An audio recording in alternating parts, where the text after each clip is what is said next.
What's good, guys? It's Rey-Jay back with another video, and in this one I want to talk about the overall market and break down something very important that's developing on SPY. I'm going to talk about this falling wedge that's been developing for the last couple of trading days and whether or not this is going to likely play out or not, and how we should be looking at this going into tomorrow. So I'm going to be very unbiased when talking about this. Before I break anything down about all this information, before I talk about the overall market, let me just mention a couple of things. I am firstly not a financial planner, so make sure you take none of this as financial advice. And also, if you guys can, please check out the Moomoo link, which is down below and in the description. If you sign up for Moomoo, the link down below, and deposit $100 into the account, you're guaranteed 5 free stocks with a $50 cash reward. The offer ends in just 2 weeks, so check it out before they run out. With that out of the way, let's get on with the video. All right, guys, so looking at SPY, there's something very interesting developing. If you actually look at our trend lines, we can actually go back, way back on the 30 minutes time frame to this level right here. And we can actually draw this trend line based off the previous supports from there. And for resistance, you can actually look at this previous resistance and connect these rejection areas. And everything aligns very nicely on both support and resistance. But the question is, okay, is this a falling wedge that's truly going to develop, or will this end up failing? I'm going to answer this question, at least how you should look at this when it comes to determining the answer to that. All right, so for tomorrow, I just want to warn you all that we have over 2.8 to 2.9 million puts expiring on SPY, and we have about 1.5 million, or a little bit less than that, of the calls expiring. There's a 2.04 put to call ratio with $439 being max pain. But the question is, how on earth will the market move from here? Will the market just continue to sink, or could the market make an attempt to bounce? And this is going to be determined by many different factors. So honestly, guys, I don't truly know exactly what's going to happen tomorrow, but here's what I'm going to be watching for. I'm going to be watching this wedge very carefully. You could see how the rejections keep happening off this trend line. This is acting as a very strong resistance. We have support down here. You can see we bounced off this once. We came very close to it, tried to bounce very nicely from there. But this was actually more towards the 439 support.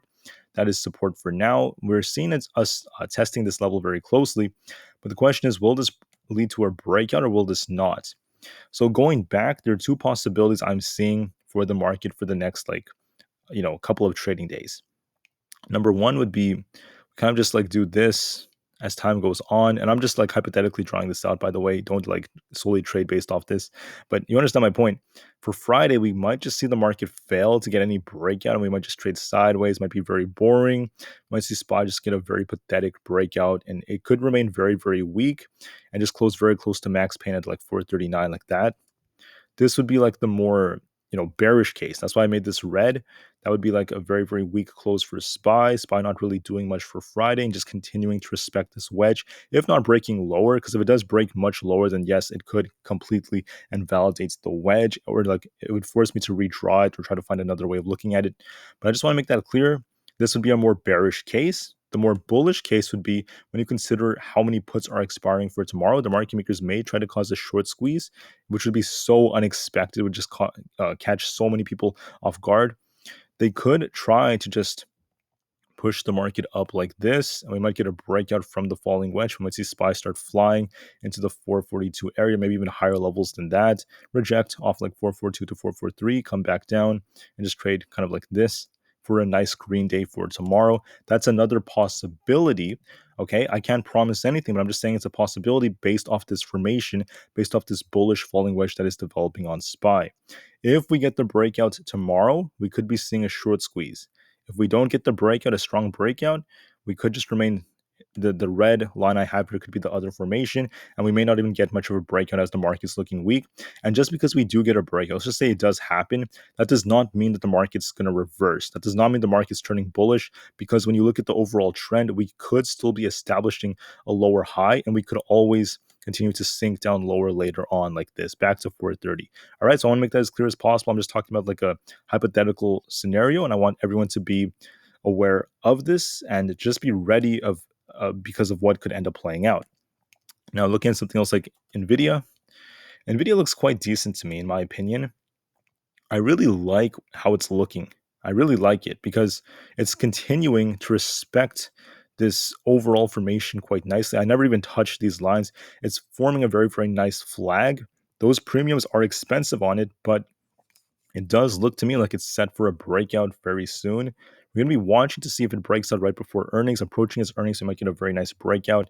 But for now, it's not really breaking out. It's kind of just like trading sideways, range trading around these levels. Currently sitting at support at 436. And we're just going to be watching this very carefully. We're going to be watching to see if we could get this breakout, if it could break above 442 and start pushing for 446 plus. If it gets above all these, it could start breaking above 452, then make its way all the way up to 460. Could even get closer to like 470 for like the full measured move. But I'm not too worried about that until we actually get the breakout. And for now, this is what it's looking like. So it's developing a bullish structure, but for now, it's not truly bullish until we get the breakout. It could happen very soon, if not by next week. And for now, if it doesn't happen, right, it's just going to remain stuck in this channel for the time being. I'm just going to be watching support and resistance on Nvidia. For Tesla stock, all right, for Tesla, it's continuing to look not insanely strong. It's continuing to remain in this channel as it's getting weaker and weaker. It did hold and actually bounced almost exactly where the support level that I drew out at 221. It bounced off 221.5, so very, very close. And you can see 225 is now acting as resistance. We're going to be watching this range on Tesla. It's basically just range bound between 221 and 225. If it gets a breakout tomorrow, you want to see it make its way up to about 228 or so. If it breaks out of this, then we could see 230 plus, but so far it hasn't done that. So for the time being, we have to presume it's going to be in this range until we get a break in either direction. So you're going to be watching this very carefully on Tesla. Still is looking more bearish as the trend is making lower highs and lower lows, but watch for any potential breakouts, and we're going to be patient with that. Same thing can be said about the triple Q. On the triple Q, let's just look at this carefully. Like I said before, there were two possibilities, either us trying to get a breakout or us just continuing to downtrend. You can see the bearish case played out for today. I had these drawn out from the morning. We did not get a break out of this like area. So now that it failed, now that this triple Q ended up failing to get much of a breakout, we are still technically range bound. We could even redraw this, but I'm not going to do that for the time being. So it just like Tesla, right? It's looking relatively weak. We're going to be seeing if we get any sort of break tomorrow. If you want to be bullish, you want to see this thing break above resistance at this 363 area. If it manages to get above that, we're going to be watching this top of this resistance right about here around 364. If it breaks that, it could start getting a push above 365. If it fails to do so, we're going to be watching this thing come down to support very close to the 360 area. If that fails, this thing's going to come all the way down to these much lower levels and make its way down closer to 357 or so. So it's just a matter of time to see if it breaks out tomorrow. And then finally, I want to switch over to like Aapl and just a couple of others. Apple's not looking that great. It broke below 175. We were talking about this yesterday. 174 has come on Aapl, and now we're going to be watching the next very, very pivotal level of support. It is still falling pretty hard, but it is quite oversold right now. So if this breaks this 173.83 level, you're going to be watching 173. Below that, we have 172.5, then 170 flat. Going to be looking for a potential bounce. We're developing a bullish divergence on the 4-hour time frame. There's a chance it may make an attempt to bounce, but there's no signal just yet of this thing bouncing. It hasn't bounced yet, so let's not assume it's going to do that just yet, and let's just wait and see what the trend tells us, especially for tomorrow. So with that said, we're just going to continue to watch many of these. The VIX is holding above 17 so far, but it still is holding up, so there's nothing really bad happening to it. If it keeps going, this could once again make the market more bearish. We'll be watching to see if it holds quite nicely because it's just barely above 17 so far. The dollar has continued to hold up quite nicely. If it keeps breaking out, it's going to be bearish for the markets. If it gets a rejection, starts to cool off and gets closer to like 103, then that could change everything. But for now, it's not really doing that. Coinbase is thinking. Google is actually getting a decent bounce right here. Got a nice bounce, which is quite nice. It's kind of range bound. 128 to 132 is where it's been stuck for the last few days, going back and forth and back and forth. I rejected off 132, so now we're going to be watching this support right about here.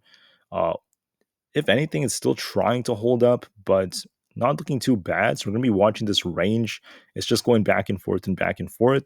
Whereas Amazon did what we predicted, continuing to come down. Now we're watching this previous resistance becoming support around this 133 area.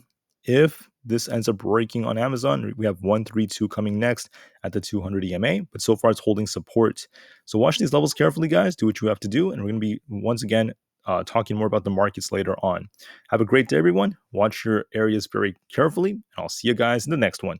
Market to the moon as the long term is still incredibly bright. Let's watch these formations and just be very much open-minded about the formations forming. There could be a possible breakout tomorrow, but no guarantees until we see it. And I just want to warn you about that. So please watch these levels, watch your trend lines, and do what you have to do. Thank you. Have a great day, and peace out.